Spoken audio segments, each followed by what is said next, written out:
بسم اللہ الرحمن الرحیم۔ السلام علیکم۔ ویسے اگر تاریخ کے سیاہ ترین فیصلے اگر دیکھے جائیں تو وہ قاضی نے سب دیے ہیں، لیکن ان کا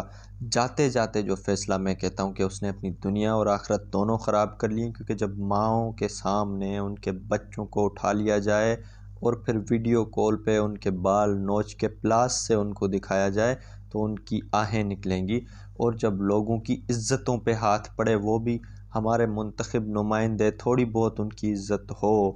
اس فیصلے کی وجہ سے لوگ اپنے گھروں میں محفوظ نہیں، وہ بھی پاکستان کے منتخب نمائندے، ان سب کا ذمہ دار ایک شخص جس نے جاتے جاتے، خیر اب تو اس کے جانے کے آثار ہی نظر آ رہے ہیں، جو مولانا نے گیم ڈالی ہوئی ہے، دونوں پارٹیوں کو تقریباً منا لیا ہے کانسٹیٹیوشنل کورٹس کو تجویز واپس لینے پہ، اور آئینی بینچ بنے گی جس کا سربراہ چیف جسٹس ہی ہوگا۔ اس چیز کے بعد بھی اگر ایک شخص کو نظر نہیں آ رہا کہ میرے ساتھ ہاتھ ہو گیا ہے، گیم ہو گئی ہے، پھر تو اس شخص کا اللہ حافظ ہے، لیکن میں سمجھتا ہوں اس نے دنیا اور آخرت دونوں خراب کر لی ہیں اپنے فیصلوں کی وجہ سے، کیونکہ ایک سابق وزیر خارجہ کی بہو کو اٹھا لیا جاتا ہے وزیر داخلہ کے گھر کے باہر سے، اور ایک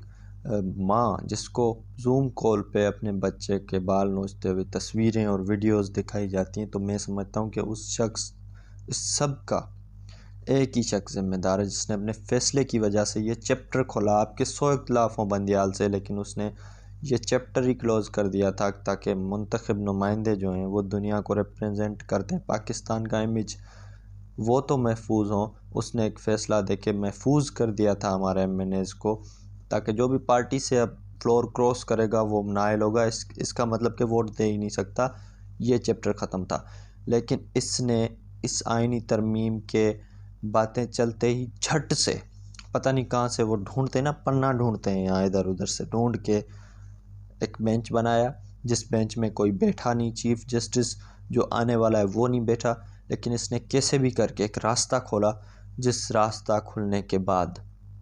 فسطائیت، جبر اور بدترین ظلم کی داستان کھل گئی۔ اس سب کا ایک ذمہ دار تھا جو وقت کا چیف جسٹس ہے، اور اس سے پوچھا جائے گا۔ ویسے تو اس سے دنیا میں اس منصب پہ بیٹھتے ہی پوچھا جا رہا ہے، ڈونٹ سین ہوتا ہے، تو اس منصب پہ بیٹھتے ہوئے اپنی فیملی کے ساتھ تو ذلیل ہو رہا ہے، لیکن میں سمجھتا ہوں کہ اس کی آخرت بھی خراب ہے، اس کی باقی جو زندگی بچنی ہے وہ بھی لوگوں نے، جب لوگوں کے ساتھ اتنا ظلم اور جبر ہو رہا ہے تو ایک ری ایکشن آنا ہے۔